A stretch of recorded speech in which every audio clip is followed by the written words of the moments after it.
예수님은 하나님이셨습니다. 하나님이십니다. 그래서 예수님 원래 하나님 나라에 계셨어요. 그리고 하나님이신 예수님이 이 세상에 오셨습니다. 하나님이신 예수님이 이 세상에 오신 목적은 죄인들인 우리들을 구원하기 위함이었습니다. 그래서 우리를 구원하시기 위해서 당신의 몸을 찢으시고 물과 피를 쏟으시고 양손과 발에 못 박혀 죽임을 당하셨습니다.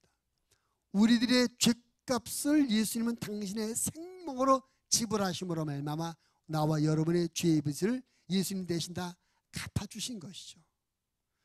그렇게 하심으로 예수님이 이 세상에 오신 목적을 다 이루셨습니다. 다 완성하셨습니다. 예수님이 이 세상에 오신 목적을 다 이루셨기 때문에 더 이상 이 세상에 계실 이유가 없는 거예요. 그래서 하늘로 다시 돌아가신 겁니다. 다시 복귀하신 것입니다. 그래서 예수님께서 하늘로 다시 올라가시 직전에 마지막으로 예수님을 따르는 무리들에게 당부에 말씀하신 것이 오늘 말씀입니다. 한마디로 성령을 기다리라는 것입니다. 성령을 기다리라. 근데 예수님은 오늘 이 마지막 이 말씀하시기 전 이미 사역 중간중간에 그런 말씀합니다. 내가 떠나갈 것이다. 내가 돌아갈 것이다. 그리고 내가 가면 내가 너에게 다른 보혜사를 보내주겠다. 내가 가서 성령님을 너에게 보내주겠다고 그 사역 중에 몇 번 말씀하셨어요. 그 오늘 마지막 생애 마지막 이 생애상에서 마지막 말씀도 너희가 성령으로 세례를 받을 테니까 그때까지 예루살렘을 떠나지 말고 기다리라 말씀하시고 하늘로 올라가셨습니다. 그리고 예수님이 하늘로 올라가시고 열흘이 지난 뒤에 예수님이 약속하신 대로 성령께서 이 땅에 오셨습니다. 마가의 다락방에 120명의 성도가 예수의 말씀을 붙잡고 열흘 동안 열심히 기도하며 예수님이 약속하신 성령을 기다리고 있었는데 열흘 되는 날 오순절날 성령이 강림하셨어요. 오늘은 그 이 땅에 성령이 강림하신 것을 기념하는 성령 강림 주일입니다. 교회력으로 오늘은 성령 강림 주일이에요. 자, 예수님이 제자들에게 성령을 기다리라 말씀하셨습니다. 그리고 성령이 오실 때까지 예루살렘을 떠나지 말라라고 말씀하셨습니다. 예수님은 왜 그 제자들에게 성령을 기다리라고 말씀하셨을까요? 그 제자들이 누굽니까? 지난 3년 동안 예수님께 직접 훈련받고 교육받고 가르침받은 사람들입니다. 또 예수님이 하신 기적을 직접 보고 듣고 체험한 사람들이에요. 그런 사람들에게 성령님을 기다리라는 것입니다. 그 이유가 뭘까요? 그것은 성령께서 오셔서 하시는 일, 성령이 오셔서 하시는 그 일들이 그 제자들에게, 그 남겨진 사람들에게 매우 중요한 일을 하시기 때문에 그 성령님 오실 때까지 예루살렘을 떠나지 말고 기다리라고 말씀하셨던 것입니다. 오늘 예수님이 말씀하신 대로 성령이 강림하신 성령 강림 주일을 맞이해서 저는 자, 성령님이 이 땅에 왜 오셨나? 성령이 이 땅에 강림하신 목적이 무엇인가? 그 내용을 살펴보러 갑니다. 그래서 말씀의 제목을 성령 강림의 목적 따라합시다. 성령 강림의 목적. 성령님이 이 세상에 왜 오셨냐? 성령이 이 세상에 오셔서 무슨 일 하시냐? 이 말씀을 우리가 함께 나누려 가는 것입니다. 성령이 오셔서 하시는 일이 참 많죠. 다양합니다. 근데 그 여러 가지 많은 일들을 세 가지로 정리할 수 있어요. 그 첫째는 뭐냐? 성령이 오셔서 하시는 첫째 일, 예수님을 알게 해주시는 일을 하십니다. 예수님을 알게 해주시는 일. 요한복음 16장 13, 14절 말씀에 보면 그러나 진리의 성령이 오시면 그가 너희를 모든 진리 가운데로 인도하시리니 그가 스스로 말하지 않고 오직 들은 것을 말하며 장래 일을 너에게 알리시리라. 성령께서 우리를 진리 가운데로 인도하신다는 겁니다. 진리 가운데로. 우리가 성령님을 다른 말로 진리의 영이라 이렇게 말씀해요. 성령을 진리의 영이라고 말씀하는 이유는 그 성령께서 사람들을 감동해서 그들로 하여금 하나님의 말씀을 기록하게, 진리의 말씀을 기록하게 하셨어요. 성경을 쓰기는 사람의 손으로 썼지만 이 사람들이 쓸 때 그 내용은 성령께서 그들에게 감동하고 이해되게 하고 깨닫게 하셔서 그 내용을 쓰게 하는 것입니다. 그래서 이 말씀을 쓰게 하신 분이 성령님이에요. 이 진리의 말씀을 쓰게 하신 분이 성령님입니다. 그렇기 때문에 그 성령님이 이 기록된 말씀에 대해서 누구보다도 가장 잘 아시는 분이죠. 기록하신 분이니까. 여러분 그 문학을 좋아하시는 분들은 시를 보게 돼요. 근데 시를 보면 어떤 시는 참 읽으면 금방 와닿고 무슨 뜻인지 이해가 되고 공감이 되는데 어떤 시는 너무나 어렵게 써서 이게 무슨 뜻인지 잘 뜻이 이해가 안 되는 경우가 있어요. 근데 그 시를 쓴 시인들은 그것이 무슨 뜻인지 우리 다 설명해 줄 수가 있죠. 자기가 썼으니까. 마찬가지로 이 기록된 하나님의 말씀, 기록된 진리의 말씀을 성령께서 주셨기 때문에 이 성령님께서 성도들로 하여금 이 진리의 말씀이 무슨 뜻인지 무슨 의미로 기록된지 알려주시고 이해시켜 주시는 것입니다. 그래서 성령님을 우리가 진리의 영이라고 말씀합니다. 그래서 성경을 읽을 때도 내 인간의 의지나 학식과 지식을 갖고 성경 읽으면 이해되는 부분도 있지만 이해가 안 되는 부분도 있고 때로는 이해가 잘못해서 오해로 성경을 오해로 보는 경우도 있어요. 그래서 우리가 성경을 볼 때도 기도하고 진리의 성령님, 내가 하나님의 말씀 읽을 때 이 말씀이 무슨 뜻인지 성령께서 기록할 때 무슨 의미로 무슨 뜻으로 기록하셨는지 깨닫게 해주세요 라고 기도하고 성경을 봐야 성경을 올바로 이해하게 되는 것입니다. 근데 여러분 이 성경 말씀 전체가 진리인데 이 성경의 진리 중에 가장 핵심 진리가 뭐냐? 이 성경, 이 진리의 말씀이 성경이 우리에게 제시하는 가장 핵심 진리의 주제가 뭐냐 이거죠.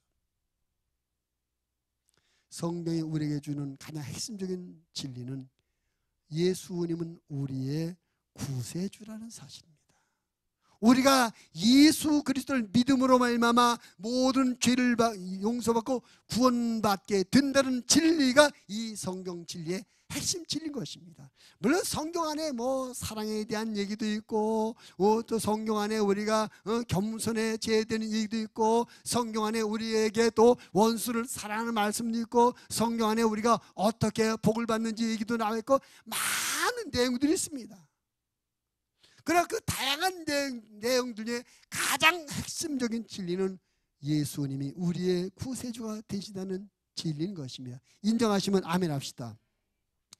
요한복음 1장 14절 말씀에 보면 말씀이 육신이 되어 우리 가운데 거하심에 우리가 그의 영광을 보니 아버지의 독생자의 영광이요 은혜와 진리가 충만하더라.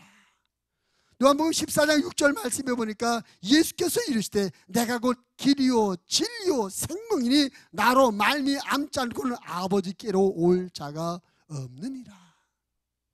성경 말씀에 가장 중요한 것은 예수님께서 우리의 구세주가 되신다는 거예요. 예수를 믿음으로 말미암아 우리가 구원받게 된다는 그 진리가 핵심 진리인데 성령님께서 우리에게 그 진리를 깨닫도록 이해시켜주며 알게 해주시는 것입니다.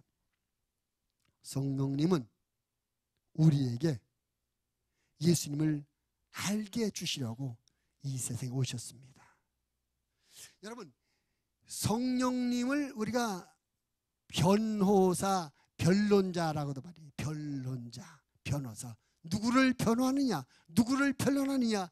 예수님께서 우리의 구세주 되심이 변론하시는 분이 성령님이신 거예요. 그래서 성령님의 변론하심이 우리의 영적으로 우리에게 영감으로 오게 되면 우리 하나님의 말씀을 보면서 예수님을 알게 되는 것이죠. 구약 성경을 보면서도 예수님을 알게 돼요. 계시를 보면서 예수님을 알게 돼요. 시편을 보면서 예수님을 알게 돼요. 그 성령 전체 안에 녹아있는 것이 예수님이십니다. 이게 성경을 보면서 예수님을 보지 못하고 다른 걸만 보면 우리가 핵심을 놓치고 성경을 보는 거예요. 세상 말로 안고 없는 찐빵을 먹는 거가 마찬가지예요. 근데 우리가 기도하고 성령의 인도하심을 받아 성경을 보면 그 성경을 통해서 우리는 예수님을 알게 되는 것입니다. 예수님을 깨닫게 되는 것입니다. 성령님은 하나님이시죠. 그렇죠? 성령님은 하나님이십니다. 그 성령 하나님께서 성부 하나님, 성자 하나님과 함께 영원부터 존재하셨습니다. 그리고 태초에 천지를 만드실 때도 같이 하신 거예요. 창세기 1장에 보면 세상을 만들고 사람을 만드는데 우리가 우리의 형상대로 사람을 만들자. 그러니까 우리가 우리 형상대로 사람을 만들자고 세 분 하나님이 상의하는 모습을 볼 수 있어요. 그러니까 같이 상의하셔서 모든 일 하신 것입니다. 그러니까 예수님을 이 세상에 보내셔서 그 예수님으로 말미암아 온 세상 사람을 구원받게 하시는 것도 세 분의 상의 하에서 이루어진 일들인 것입니다. 예수님이 당신이 오고 싶어서 이 세상에 오신 것도 아니라 성부, 성자, 성령 삼위일체 하나님께서 서로 상의하시고 의를 뜻을 모으셔서 이 세상에 보냈어요. 그래서 이 세상에 오신 예수님에 대해서 성령님이 잘 아시는 것입니다. 그리고 그것들을 우리가 알기 위해서 사람들에게 말씀을 기록하게 하고 우리가 이 말씀을 통해서 예수님이 우리의 구세주구나, 예수님을 믿음으로 말미암아 우리가 구원을 받는 것, 이것을 깨닫도록 한다는 것입니다. 마태복음 16장에 보면 예수님께서 제자들과 함께 가이사라 필리포라는 곳을 여행하시게 됐습니다. 그것은 그 지역은 많은 우상이 있는 어떤 우상의 백화점 같은 그런 곳입니다. 많은 사람이 여러 우상의 제사하고 경배하고 있습니다. 그때 그 앞을 지나던 예수님께서 제자들에게 묻습니다. 사람들이 나를 누구라고 하느냐? 제자들이 대답해 예레미야라고 합니다. 엘리야라고 합니다. 선지자 중에 하나라고 합니다. 그럼 너희들은 나를 누구라고 하느냐? 그 제자들의 생각을 물었어요. 제자들이 예수님을 누구라고 이해하고 있는지 물으신 것입니다. 그때 12명의 제자 중에 제일 성미가 급한 베드로가 얼른 대답하죠. 뭐라고 대답합니까? 주는 그리스도시요 살아계신 하나님의 아들이십니다. 주는 그리스도시요. 여기서 주는 예수님은 그리스도라는 말은 기름 부음을 받은 자라는 뜻입니다. 그것은 메시아로 기름 부음 받은 자라는 뜻입니다. 다시 말하면 베드로가 한 그 고백은 예수님은 기름 부음 받고 이 세상에 오신 우리의 구세주시며 하나님의 아들이십니다. 이런 고백을 했어요. 근데 이 고백은 그 당시 예수님을 따르는 무리들 중에 아무도 하지 못했던 고백이었습니다. 아직까지 예수님이 한 번도 당신이 구세주다는 것, 당신이 메시아라는 사실을 발설하지 않으셨어요. 근데 베드로가 그런 엄청난 고백을 합니다. 예수님은 우리의 구세주십니다. 예수님 우리의 하나님의 아들이십니다. 고백했어요. 이 엄청난 고백을 들으신 예수님께서 베드로에게 이렇게 말씀하시죠. 마태복음 16장 17절 예수께서 대답하여 이르시되 바요나 시몬아 내가 복이 있도다. 이를 내게 알게 한 이는 혈육이 아니요 하늘에 계신 내 아버지시니라. 참 이 엄청난 영적 비밀을 알고 고백한 너 참 복이다. 그런데 베드로야 내가 안 것 육신이 혈육이 누가 너에게 알려준 것이 아니라 하늘에 계신 아버지께서 알려준 거예요. 알게 해준 것이다. 이 말의 의미는 아직 그때 성령이 오지 않았잖아요. 예수님 시대 아닙니까? 근데 예수님 시대임에도 불구하고 베드로가 이 엄청난 예수님에 대한 영적 비밀과 고백을 말한 것은 하늘 아버지께서 성령으로 너를 깨우쳐 너로 하여금 그것을 이 영적 비밀을 알게 해준 것이다. 이런 축복 칭찬을 예수님이 해주신 것입니다. 그렇습니다. 성령께서 우리를 가르쳐 주십니다. 예수님이 누구인지에 대해서 말씀합니다. 성령께서 우리에게 이 일을 해주러 오셨습니다. 여러분은 예수님을 여러분의 구세주로 믿으시면 아멘 합시다. 그것을 알게 하신 분이 성령님이신 거예요. 성령께서 우리에게 하나님의 말씀을 통해서 예수님이 구세주 되심을 알게 하시고, 성령께서 우리에게 이 말씀을 통해서 예수님이 하나님 되심을 알게 해주시고, 성령께서 우리에게 이 성경을 통해서 예수님 우리에게 큰 은혜와 축복을 주는 분인 걸 알게 하신 것입니다. 그래서 우리가 모든 영적 진리와 영적 비밀들은 성령께서 가르쳐주고 이해시켜주고 깨닫게 해주셔서 알게 되는 것입니다. 성령님이 이 일을 우리에게 하러 우리에게 예수님을 알게 하고, 하나님의 말씀을 제대로 깨닫고, 하나님의 말씀을 통해서 우리가 알아야 될 모든 영적 사실들을 알게 해주려고 예수님이 이 세상에 오신 것입니다. 요한복음 14장 26절 말씀에 보니까, 보혜사 곧 아버지께서 내 이름으로 보내실 성령, 그가 너희에게 모든 것을 가르치고 내가 너희에게 말한 모든 것을 생각나게 하시리라. 성령이 우리를 가르쳐줍니다. 뭘 가르쳐요? 진리의 말씀을 가르치면, 이 말씀이 무슨 뜻인지, 이 말씀이 예수님이 우리의 구세주심을 알아줄 뿐만 아니라 이 말씀 안에는 우리를 향하시는 하나님의 마음, 하나님의 뜻도 이 안에 있어요. 그래서 성경 말씀을 자꾸 읽을 때 이 말씀을 통해서 하나님이 어떤 분인지, 하나님께서 내게 어떤 뜻을 품고 우리에게 무엇을 원하시는지, 하나님의 마음과 하나님의 뜻도 우리 성경에서 알 수 있는데, 성령께서 우리가 하나님의 말씀을 볼 때 우리를 이렇게 깨닫게 하며 알게 해준다는 것입니다. 우리가 열심히 사는 것 중요합니다. 열심히 사는 것 중요하지만 올바른 길로 열심히 살아야 그것이 복되는 것이 아니겠습니까? 우리 신앙생활도 열심히 중요합니다. 그러나 올바른 길로 열심히 가야 되는 거예요. 잘못된 열심 오히려 하나님으로부터 멀어지게 되는 것입니다. 그 사도 바울이라는 사람을 잘 압니다. 사도 바울이 바리새파 열심당원이었어요. 하나님 앞에 열정적인 신앙의 사람이었습니다. 그 열정을 가지고 바울이 뭐 했습니까? 교회를 핍박했어요.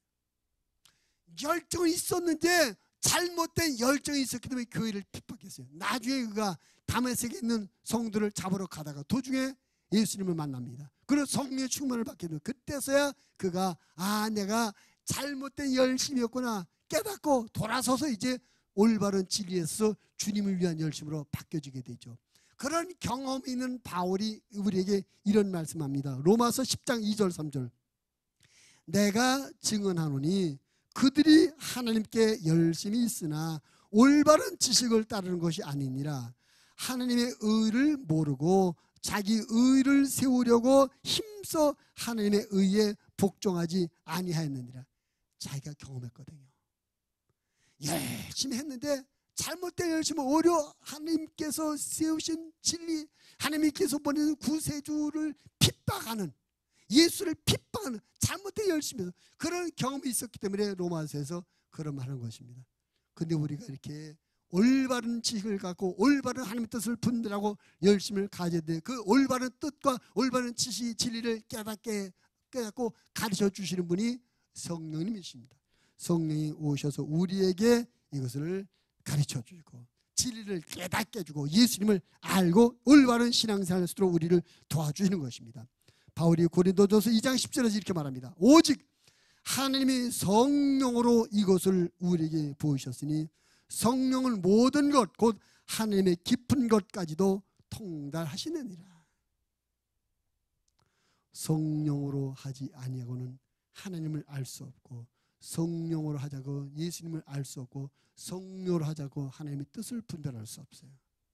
성령께 오셔서 우리를 가르쳐주고 이해시켜주고 예수님을 올바로 알도록 도와주시려고 오신 것입니다. 그러므로 우리가 신앙생활 때 예수님의 도움을 구해야 됩니다. 예수님, 내가 예수님을, 성령님, 내가 예수님을 더 많이 더 깊이 알수록 도와주세요. 성령님, 내가 하나님의 말씀을 더 잘 알수록 도와주세요. 성령님, 내가 하나님의 뜻을 더 잘 분별할수록 나를 도와주세요. 성령 오신 목적이 우리에게 이것을 알게 해주려고 오신 것이니까 이 은혜를 성령께 구해야 될 줄로 믿습니다. 바라기는 우리 모든 목양 가족들이 성령의 도우심으로 말미암아 예수님을 더 깊이 많이 알아가고 하나님의 말씀을 더 깊이 많이 알아가고 하나님의 뜻을 더 많이 깊이 알아가서 진리 안에 굳건히 서고 예수를 믿는 믿음의 굳건히 세워지는 하나님의 사람들이 되시기를 주님의 이름으로 부탁을 드립니다. 성령이 오신 목적, 우리에게 진리와 진리를 통한 예수님을 알게 해주려고 오셨다는 것입니다. 그 다음에 두 번째로 성령이 오신 목적이 있습니다. 그 목적이 뭐냐?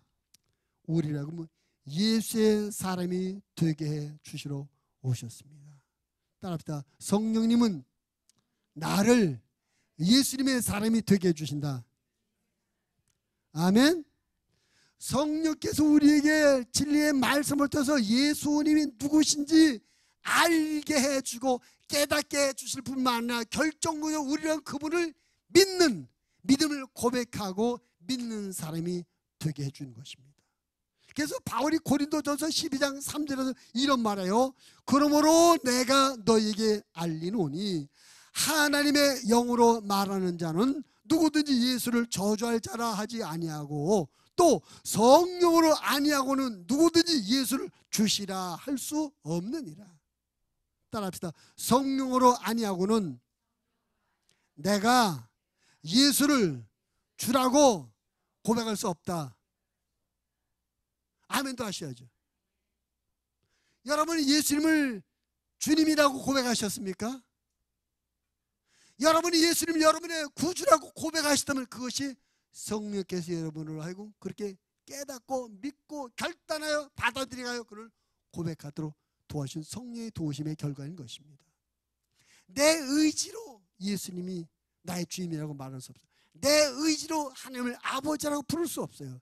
성령께서 우리라고 예수님을 구주라고 믿고 고백하게 만들고 성령께서 우리라고 하나님을 내 아버지라고 고백하며 부르도록 만들어 주는 것입니다. 그래서 로마서 8장 14절 15절 이런 말씀이 있어요. 이거 한번 같이 볼까요? 로마서 8장 14절 15절. 로마서 8장 14절 15절 같이 봅니다. 무릇 하나님의 영으로 인도함을 받는 사람은 곧 하나님의 아들이라. 너희는 다시 무수하는 종의 영을 받지 아니하고 양자의 영을 받았으므로 우리가 아빠 아버지라고 부르짖는. 우리가 하나님을 아버지라고 부르는 것도 우리 안에 누가 오셨어요? 성령께서 양자의 영으로 오셨어요. 그리고 우리 안에 계신 성령의 도우심으로 얼마나 하나님을 아버지라고 믿고 고백하며 부르는 거예요. 여러분, 내 아버지가 아닌 다른 사람에게 아버지라고 부르는 것이 얼마나 어색하고 이상하지 않습니까? 내 아버지를 보고 아버지라고 하면 자연스럽고 편안해. 근데 내 아버지가 아닌 이 아저씨 보고 아버지, 이게 안 되는 거죠. 하나님과 우리의 관계도 마찬가지입니다. 하나님의 아버지라고 믿어지지 않는데, 하나님의 아버지라고 인정되어지지 않는데 하나님 아버지 얼마나 어색하고 쑥스러워요. 근데 성령이 우리 안에 오셔서 하나님의 아들이 되게 하십니다. 어떻게? 예수를 고백하심으로 말이야. 주님의 이름을 부름으로 말이야. 요한복음 1장 12절 영접하는 자, 곧 그 이름을 믿는 자들에게는 하나님의 자녀가 되는 권세를 주셨다 그랬어요. 성령께서 우리에게 예수님을 믿게 만들어주시고 그 예수를 믿는 순간 우리에게 성령 양자의 영으로 오셔서 하나님을 자연스럽게 아버지라고 부르게 만들어요. 성령 오셔서 우리에게 예수를 믿는 자가 되게 하시고 성령께서 우리에게 하나님의 자녀가 되게 해주시고 우리로 하여금 이렇게 성령 우리에게 오셔서 예수의 사람이 되게 해준 것입니다. 여러분이 예수님을 주님이라고 자연스럽게 부르고 계시다면 성령의 도우심인 줄 믿으시기 바랍니다. 여러분이 하나님을 하나님 아버지라고 자연스럽게 부르실 수 있다면 성령께서 여러분을 그렇게 만들어 준 걸 믿으시기 바랍니다. 성령께서 여러분을 예수의 사람이 되게 해 주신 거예요. 이처럼 성령이 우리에게 예수의 사람 되게 하십니다. 하나님 앞에 하나님의 자녀가 되게 해주고 믿는 자가 되게 하실 뿐만 아니라 성령 우리에게 복음의 일꾼이 되게 해주십니다. 사도행전 13장에 보면은 안디옥 교회 이야기가 나와요. 안디옥 교회 여러 지도자들이 있었으며 그들이 은혜를 많이 받았어요.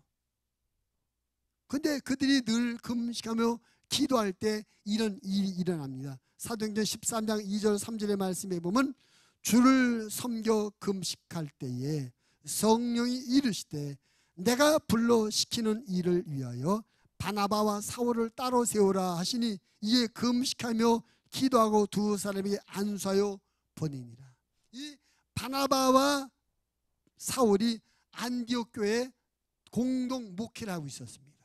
근데 그 교회가 얼마나 은혜가 충만한 교회인지 늘 기도하고 금식하며 기도하는 교회였어요. 온 교회가 금식하며 기도하는데 성령께서 그 교인들에게 바나바와 사울, 너희 담임 목사 공동 목회는 바나바 사울을 따로 세워라. 그리고 그들을 보내라. 어디로? 선교사라. 그러니까 이 바나바 사울은 기독교 역사의 최초의 선교사예요. 복음 전도자, 복음의 일꾼이었습니다. 누가 그들을 보냈다고요? 성령께서 그들을 복음의 전도자, 복음의 선교사, 복음의 일꾼이 되게 만들어 주신 것입니다. 마찬가지로 그 성령께서 오늘 예수님을 믿어 구원받고 구원의 은혜에 감사하여 주님의 뜻대로 살기 원하는 여러분에게 복음의 일꾼 되게 만들어 주신 걸 믿으시길 바랍니다.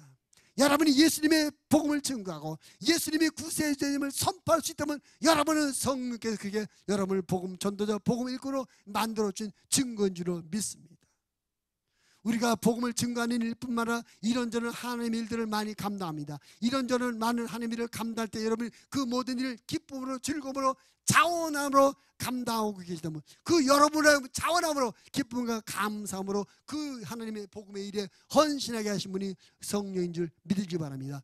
성령께서 우리를 그렇게 그런 사람이 되게 만들어 주시는 거예요. 할렐루야.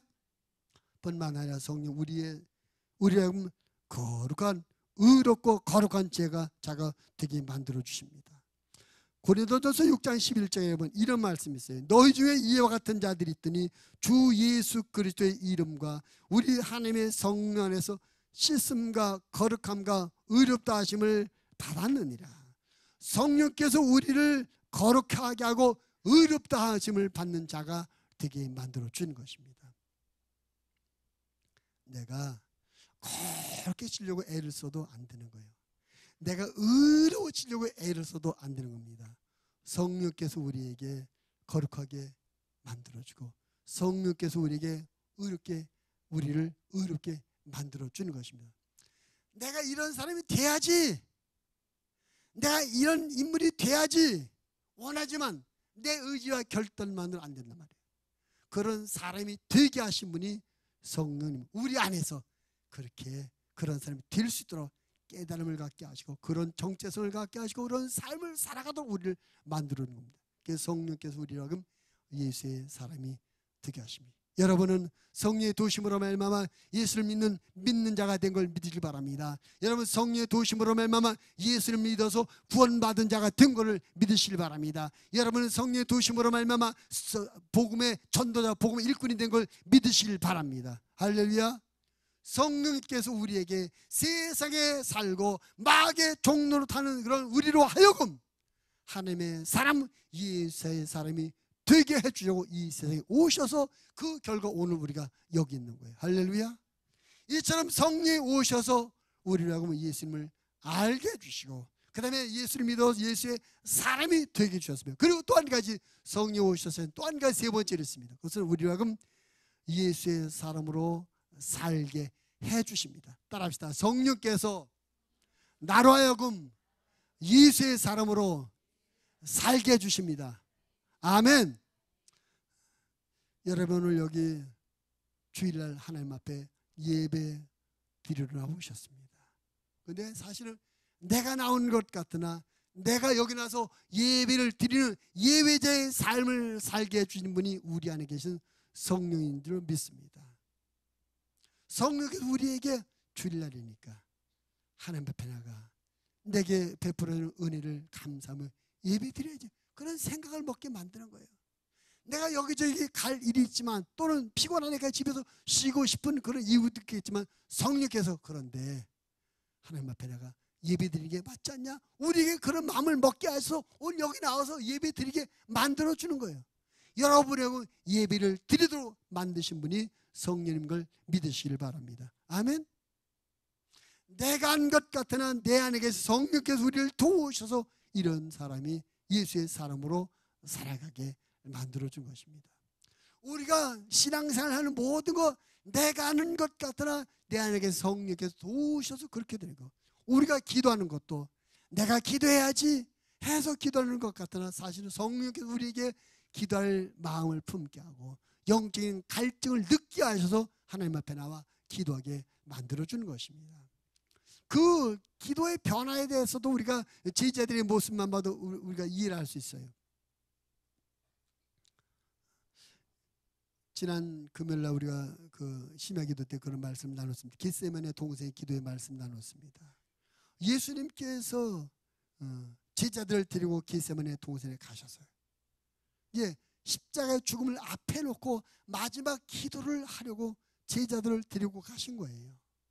12명의 제자 중에 한 사람은 가룟야는 군병들을 데리러 가고 11명의 제자와 가신 예수님께서 그 11명의 제자 중에 8명의 너 녀석 기다리고 있으라 기다리겠습니다. 그리고 베드로, 요한, 야고보 세 사람 중에 너희는 나를 따라와 하면서 나를 위해서 기도해달라 기도 부탁했습니다. 그리고 예수님이 또 앞에 가서 한참 기도하다 와봤더니 3명의 제자가 졸고 자고 있었어요. 예수님이 너희가 나를 위해서 1시간도 기도하지 못하느냐? 답답해서 안타까워서 내가 고민하여 죽게 됐다는데 내가 죽음이 오고 있다는데 죽음을 앞둔 나를 위해서 1시간도 기도 못해? 그 제자들 1시간도 기도 못하는 그런 약한 사람, 기도에 약한 사람들이었습니다. 그런데 오순절날 성령 받고 나서 어떻게 됩니까? 그들은 3장 가서 보니까 제9시 기도 시간에 기도하러 가더라. 뜸만 나면 문제만 터지면 계속 기도하더라고요.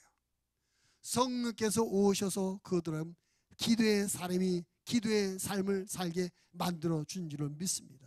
그러니까 성령 우리에게서 영적인 삶을 살 수 있도록 우리를 주장해 주고 이끌어 주시는 거예요. 그래서 우리가 내가 하는 것이 아니라 성령의 이끌으심을 따라서 하게 된다를 인정하고 우리가 모든 영적인 삶을 성령께 부탁해요. 성령님 내가 말씀을 잘 보는 말씀의 사람으로 살게 했어요. 기도하는 사람 되게 해주세요. 전도자의 삶을 살게 했어요. 성령이 우리에게 그런 영적 힘을 공급해 주는 것입니다. 예수님께서 우리에게 영적인 이 세상 예수의 사람으로 살아가는데 많은 방해와 많은 어려움과 많은 박해가 있을 걸 알기 때문에 그 앞에 우리가 무너지고 주저앉을 수밖에 없는 연약한 존재인 걸 알기 때문에 그 방해와 핍박을 이겨내며 영적인 삶을 예수의 사람으로 살아가도록 우리를 도와주게 하시려고 성령님을 이 땅에 보내셔서 우리를 성령의 힘, 성령의 도우심이 임어서 예수의 사람으로 살아가게 되는 것입니다. 사랑할 수 없는 사람을 사랑하게 만들고 용서할 수 없는 사람을 용서하게 만들어 주세요. 헌신할 수 없는 가운데 나르고 헌신의 삶을 사도록 성령께서 우리를 깨우쳐주고 그런 힘을 공부해 주는 것입니다. 성령이 오시면 우리에게 그런 깨달음과 분별력과 그런 영적인 힘을 공급해 주시는 겁니다. 전에는 도저히 참을 수 없던 일을 성령 오시면 참게 만들어줘요. 전에는 도저히 무릎 꿇지 못해도 우리라고 무릎을 꿇을 수 있는 사람으로 만들어 주십니다. 전에는 도저히 베풀지 못했던 나인데 성령이 오시면 나에게 베푸는 사람이 되게 만들어진 것입니다. 그것이 이제 오순절날 성령 받은 초대 예루살렘 백인문대 성도들의 삶의 모습을 통해서 보여줘요. 사도행전 2장 1절로 4절의 말씀에 보면 오순절날 성령이 강림하시는 사건이 기록되어 있어요. 그리고 그 장의 끝장에 44절 이해가 있으면 성령 충만받은 그 사람들이 성령으로 말미암아 어떤 삶을 살아가고 있는지를 보여주고 있는데 그 내용이 이렇게 되어 있습니다. 사도행전 2장 44절부터 47절 믿는 사람이 다 함께 있어 모든 물건을 서로 통용하고 또 재산과 소유를 팔아 각 사람의 필요를 따라 나눠주며 날마다 마음을 같이하여 성전에 모이기를 힘쓰고 집에서 떡을 떼며 기쁨과 순전한 마음으로 음식을 먹고 하나님을 찬미하며 또 온 백성의 칭송을 받으니 주께서 구원한 사람을 날마다 더하게 하시니라. 전에는 나만 알고 자기 중심적으로 이기적으로 개인적으로 살던 그들이 성령이 임하니까 성령께서 그들의 마음의 문을 열고 다른 사람과 같이 살고 나보다 힘들고 나보다 약하고 나보다 어려운 사람들을 위해서 자기 것을 나눠주며 베푸는 사람으로 살아가게 만들어 주셨습니다. 헌신의 삶을 살게 하고 봉사의 삶을 살고 섬김의 삶을 살게 만들어 주신 거예요. 성령께서 예수의 사람으로 살아갈 수 있도록 만들어 주신 것입니다. 할렐루야. 그래서 바울이 그런 영적 원리를 알기 때문에 우리에게 이렇게 권면하고 있습니다. 갈라디아서 5장 16절 내가 이르노니 너희는 성령을 따라 행하라. 그리하면 육체의 욕심을 이루지 아니하리라.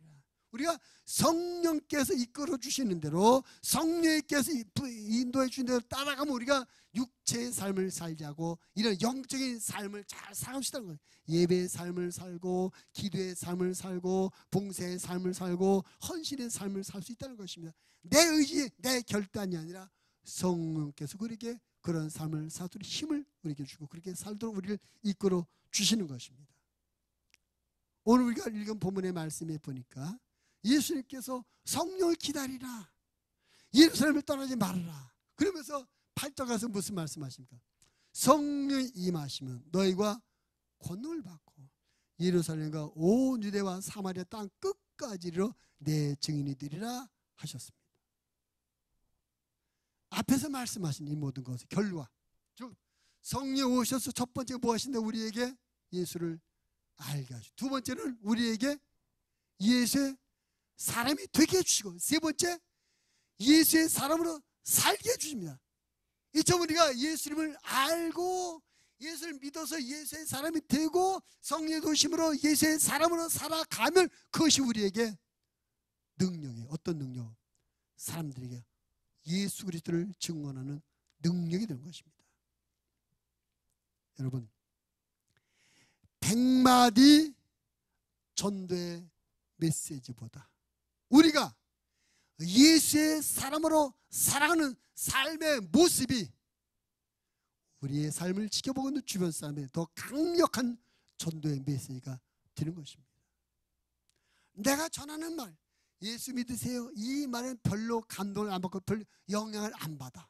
물론 성령이 특별한 경우에 우리가 전하는 메시지에 감동받고 예수 믿을 수 있어요. 그러나 대개의 경우 내가 예수 믿으세요 이 말보다 내가 예수의 사람으로 자기들과 확실하게 다른 거룩한 모습으로 살아가는 그 삶의 모습을 볼 때, 와, 어떻게 저렇게 살 수가 있지? 참 희한하다. 참 존경스럽다. 훨씬 더 감동을 주고 영향을 주는 것입니다. 성령이 오셔서 우리에게 예수의 사람으로 살아가게 하신 목적이 뭐냐? 훌륭하다고 우리에게 박수 받으라고 그렇게 살아가게 하시는 것이 아니라 예수의 복음을 증거하는 강력한 능력으로 쓰여지기 위해서 우리에게 성령이 그런 삶을 살게 만들어주는 것입니다. 우리가 여러 가지 다양한 전도 방법이 있습니다. 뭐 전도지를 돌리고 또 뭐 여러 가지 많이 합니다. 다 해야 돼요. 그런데 우리의 삶이 예수의 사람답게 살지 못하면서 그런 걸 하는 것은 별로 의미가 없어요. 저 사람은 살아가나 보니까 예수 믿어도 별거 아니던데 뭘, 나보다도 못됐던데 뭐 성질만 부리고 욕도 많이 하고 이렇고 저렇고. 우리의 삶이 예수의 사람으로 살지 못하면서 하는 모든 전도에는 별로 힘이 없더라. 근데 우리가 철저히 어떤 경우 어떤 상황 가운데도 예수의 사람으로, 믿음의 사람으로 하나님의 말씀을 지키는 삶을 살아가면 그것이 큰 능력이 돼서 우리가 전하는 메시지가 100배, 1000배, 만배 효과를 볼수록 우리에게 밑받침이 되어주는 것입니다. 그래서 성령 오시면 능력을 받는다는 말씀에 여러 가지 능력이 있겠지만 우리가 예수의 사람으로 살아감으로 말미암아 복음을 전파하는 능력이 되도록 만들어준다는 그런 뜻이기도 하는 것입니다. 말씀을 정리합니다. 오늘은 이 세상에 오셔서 우리를 구원하신 사역을 마치고 하늘로 올라가신 예수님께서 올라가시 직전에 하신 부탁, 예수님이 마지막으로 이 땅에서 하신 마지막 분부의 말씀, 성령을 기다리라. 성령이 오실 것이다. 그 약속하신 대로 성령이 오신다를 기념하는 성령 강림절입니다. 예수님께는 그 제자들이 왜 성령이 오신 것을 기다리고 했을까요? 성령 하시는 사역이 그 제자들에게 매우 중요한 역할을 하기 때문에 성령을 기다리고 하셨다는 것입니다. 성령이 오셔서 오리라고 진리를 알게 하고 예수님을 알게 해주십니다. 성령께서 우리에게 진리를 믿고 예수를 믿어 예수의 사람이 되게 해주십니다. 성령께서 우리에게 영적인 능력을 공급해서 예수의 사람으로 살아가게 만들어 주십니다. 그렇게 살아갈 때 이는 놀라운 전도의 능력이 되는 것입니다. 바라기는 우리 모든 목양 가족들이 더 철저하게 예수의 사람, 성령의 힘을, 영의 성령의 도움을 힘입어서 더 철저하게 예수의 사람으로 사셔서 여러분의 그 삶의 모습이 강력한 전도 메시지가 돼서 더 많은 영혼이 구원받는 놀라운 역사가 일어날 수 있게 되기를 주님의 이름으로 부탁을 드립니다.